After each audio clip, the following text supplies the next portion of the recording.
वालेकुम व्यूअर्स, कैसे हैं आप। रमज़ान मुबारक आप सबको। उम्मीद है आप सबके रोज़े बहुत अच्छे जा रहे होंगे और रोज़े तो जैसे आते हैं और फटाफट चले भी जाते हैं, पता भी नहीं चलता। अल्लाह ताला सबको इसकी रहमतें और बरकतों से नवाजे। तो जी आज हम बब्बल किचन में क्या बना रहे हैं जी। आज बन रहा है हमारे किचन में लच्छा पकौड़ा, चिकन लच्छा पकौड़ा। उसके लिए जो जो चीज़ें चाहिए होंगी वो आपको नज़र आ रही होंगी, लेकिन मैं आपको बता देती हूँ। उसके लिए हमें चाहिए होगा बेसन, जो मैंने हाफ कप लिया है, और उसके अलावा चिकन मैंने एक ब्रेस्ट पीस लिया है, वो भी टेंडर चिकन लिया है मैंने मीडियम साइज़ के। और उनको मैंने ये देखिए इसमें जैसे कद्दूकश कर लेते हैं उस तरह कर लिए है। और उसके अलावा मसालों में जाएगा जी इसमें चाट मसाला, थोड़ा सा ये धनिया पाउडर और ज़ीरा पाउडर मैंने भून के तो इसको मोटा मोटा कूट लिया है। और इसके अलावा लहसुन का पाउडर जाएगा हाफ टी स्पून इसमें लाल मिर्च 1 टीस्पून जाएगा इसमें नमक, 2 टेबलस्पून इसमें जाएगा कॉर्नफ्लोर, और 1 टीस्पून इसमें जाएगा लेमन जूस, और 1 टीस्पून ही इसमें जाएगी कुटी हुई लाल मिर्च।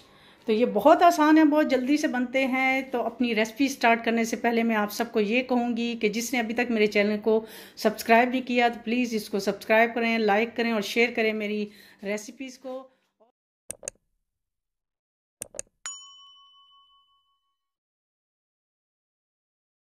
हमें याद रखें। तो चलिए करते हैं अपनी रेसिपी को स्टार्ट।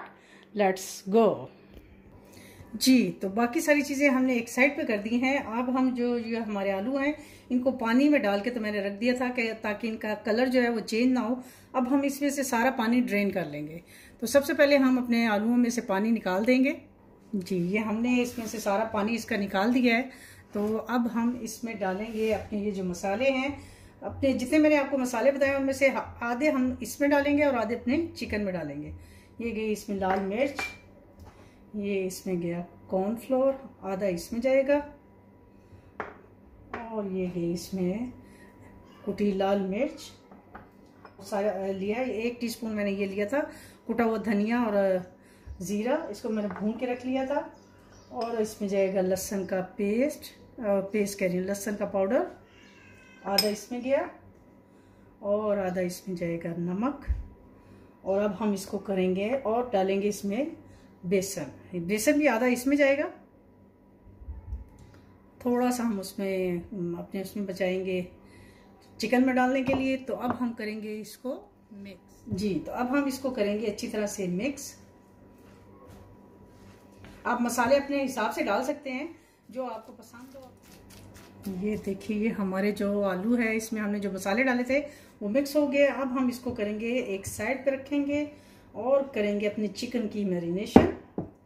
ये हमारा चिकन आ गया और अब हम इसमें डालेंगे अपने बाकी के जो बचे हुए मसाले हैं वो सारे इसमें ऐड करते हैं। इसको करेंगे हम अच्छी तरह से मिक्स।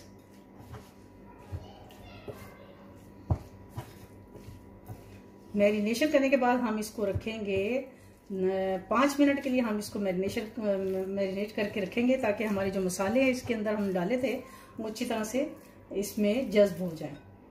मेरा ख्याल में ये हम इसमें डाल ही देते हैं। डालेंगे अपना ये बेसन जो मैंने बिल्कुल थोड़ा सा तकरीबन 1.5 इसमें लगा के तो रख दिए। तो अब हम इसको रखेंगे 5 मिनट के लिए हम इसको रखेंगे। तो फिर मिलते हैं आपसे 5 मिनट के जी। तो ये देखिए हमारा जो ऑयल है गर्म हो गया है। अब हमने इतना सा पीस पहले लेना है। ये हमने जो अपने बनाए हुए हैं उसके ऊपर अपना चिकन रखेंगे।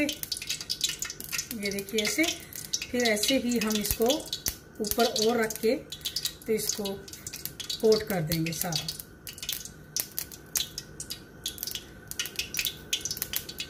और ऑयल हमारा गर्म हो चुका है, साथ ही हम अपना इसमें डालते जाएंगे।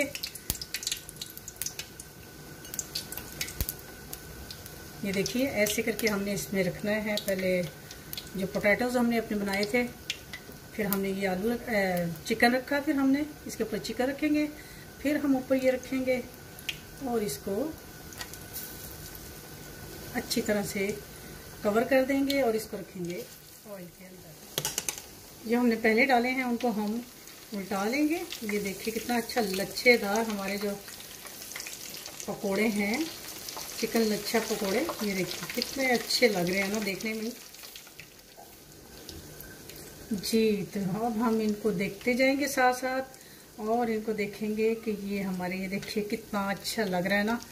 और ये खाने में भी बहुत मज़े के बनते हैं। इंशाल्लाह आप भी बनाएंगे तो आपके भी ऐसे ही। ये देखिए हमारे जो लच्छा पकोड़ा है वो तकरीबन गोल्डन होते जा रहे हैं। अब हम इसको टर्न करते जाएंगे।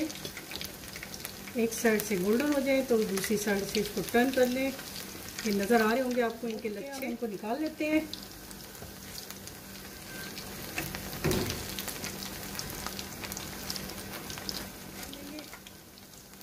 और आई थिंक ये भी हो गए।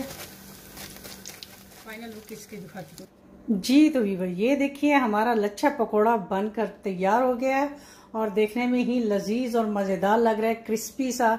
तो खाने में भी इंशाल्लाह बहुत ही मज़े का होगा। उम्मीद है आपको मेरी मुझे याद रखिएगा। इंशाल्लाह एक नई रेसिपी के साथ आपकी खिदमत में दोबारा हाजिर होंगी। तब तक के लिए मुझे इजाज़त दीजिए। अल्लाह हाफिज़।